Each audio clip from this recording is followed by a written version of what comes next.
And we've done some presentations where I've talked about myself, and then I haven't really done that in years. So we had a lot of new members. So I thought I would sort of talk about that a little bit first.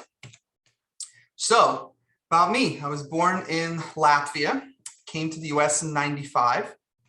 If you hear me talk about hockey all the time, it's just a cultural thing. By population, it's the second most hockey obsessed country in the world. They just hosted another World Cup this year, and they had a perfect qualifier into the Olympics. So in February, you can root for them after the US. So that's a thought. Normal hobbies, for those of you that went to Iceland with me, piano, and then travel and hiking. And Renee put all of these together for us. And the picture on the right is the coldest I've ever been in my life, but she's trying to top that when we go to Antarctica. So we'll see how that goes. And all of you should join us because it would be a pretty epic trip, I think. More esoteric stuff. Got into scuba diving, fell in love with it, and I've been doing it ever since. Just finished my rescue certification this summer. That's about as much as I want to talk about sort of my hobbies here. So let's talk about what I do. I have 21 years of experience working in the real estate law field. I started out as a paralegal, worked my way up. I've done pretty much everything that you can in the law firm when it comes to real estate. Paralegals, assistants, junior associate, senior associate partner. I've been practicing for 13 years. I'm now the president of the Bar Association and the co-chair of the Real Estate Committee. I have been on every single committee that has written the template contract that lawyers use as a starting point in Fairfield County since 2009. And I've been chairing that committee since 2015. So I say that only to say that I'm familiar with every version of contract you're ever going to see when it comes to real estate, I'd like to think. And I can certainly help people. And I've had situations where attorneys have called me for a second opinion on what something meant in our contracts. Who do we represent? Everyone from a person straight out of college looking to buy their first apartment to families where we represented multiple generations, where you might have parents that are either co-signing a loan or buying something for their kids. The most notorious thing with that is when you have a situation where boyfriend and girlfriend who are fiancés want to buy a house together, and there's a lot that you need to do to make sure that if one leaves the other at the altar, or if they subsequently break up, there's a way that they can separate and sort out what's going to happen to the house. And no one thinks about that in advance. I can't tell you how many times I've seen this situation. I had another phone call this week where they say, well, nobody told us we should have an agreement. And it's true. A lot of times people are just so eager to get them to buy the house that no one brings this up. But if you think about it, you end up in a situation where one or both of you are on title, one or both of you have this gigantic mortgage now on this property, and you don't know what to do with it. How are you going to separate? Who keeps the house? Who's going to pay the mortgage? What if the other person stops paying the mortgage and both your credit is ruined? So there's a lot to think about there. I represent investors, everyone from a guy that is a contractor that buys that property to flip, to larger investors that are going to buy properties for rental. We represent businesses, large developers, apartment complexes in Stanford. If you see them going up, I represent some of those developers. Condos, both the condo boards as well as tenants and some, and not tenants, I should say, but unit owners where they have issues with condos.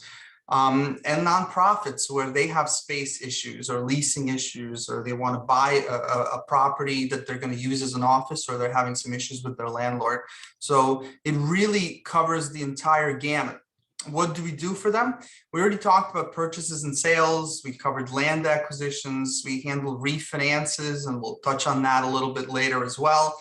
I help them with leases, both reviewing new leases, negotiating, modifying leases, or working something out with the landlord if something like COVID happens and they need to try to modify their existing lease. In fact, I have a client coming today who owns a restaurant where we reduced their payment from what would have been 50,000 for the remainder of the lease to 35, and allowing them to stay until they use that till the end. So it's actually a pretty good situation for everyone. And then they're rolling right into a brand new lease with a different monthly payment.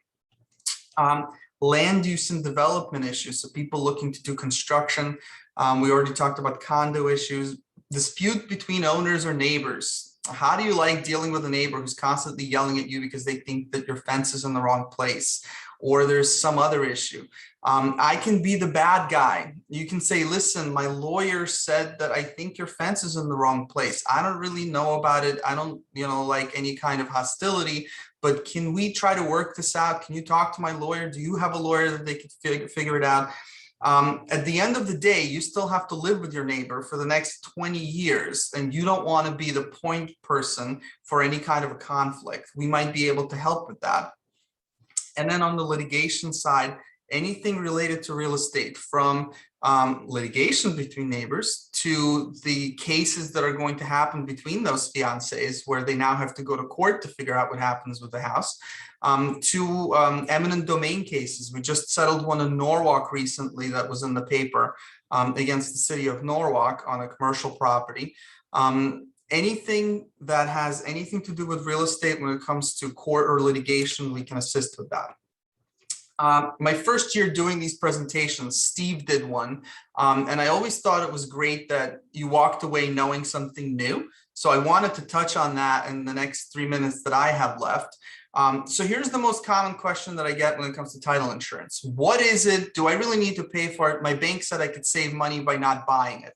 So usually when you're buying a house, one of the first things that's done is your attorney is going to review a title search, and they're going to go through all kinds of documents, deeds, trusts, mortgages, releases, and what they're trying to find out is whether or not your title is marketable, right? Will an insurance company be able to insure it? Will you really be able to buy it? That's what ends up happening. And the most common problems are on the screen right now, and it's usually related to refinances. The most common problem, people go directly to a bank, not to an attorney, to do a refinance. So here's a little hint. The only thing your bank wants to do is make money off of you. They're not giving you this money because they're fans of yours or they want to help you. And the reality is that although that loan officer is super helpful and proactive before the closing, generally, as soon as the loan is closed, they want nothing more to do with your deal. And what ends up happening is nobody bothers to make sure that that original loan is properly released on the land records. So when you go to sell the property or you go to refinance the property, lo and behold, there's still an old unreleased mortgage. And if you're lucky, the bank is still around and you might be able to sort it out quickly. If you're unlucky, it has become Bank of America, then Bank of America became something else, and now you've got a real problem. We have a client right now that hit a trifecta. They have number 1, number 2, and number 3. So somebody wanted to buy the property as 123 Main Street LLC. Somebody dropped the ball and they bought it as Main Street 123 LLC. So now you have a real company that doesn't actually own a property and another property that's owned by a company that doesn't really exist. So we're trying to work that out right now. But all of these kinds of things can be addressed with title insurance because your title company would be on the hook for the entire purchase price of the property. So they would end up, for the minuscule price that you pay once in your life that you buy it, they would be on the hook to pay for your attorney to resolve this issue. And if they can't resolve the issue, then they end up having to cover the entire cost of that up to your purchase price. Here's some other stuff on the screen that people don't realize. Well, if there was a signature that was forged or someone came forward and said they're the rightful owner, that's the title company's problem. If their searcher missed something, guess what? They're on the hook. And for you to pay an attorney to sort it out is going to cost far more than the title insurance that you pay for. Lenders are never going to waive their own title insurance coverage. They're going to make you pay for it whether you like it or not.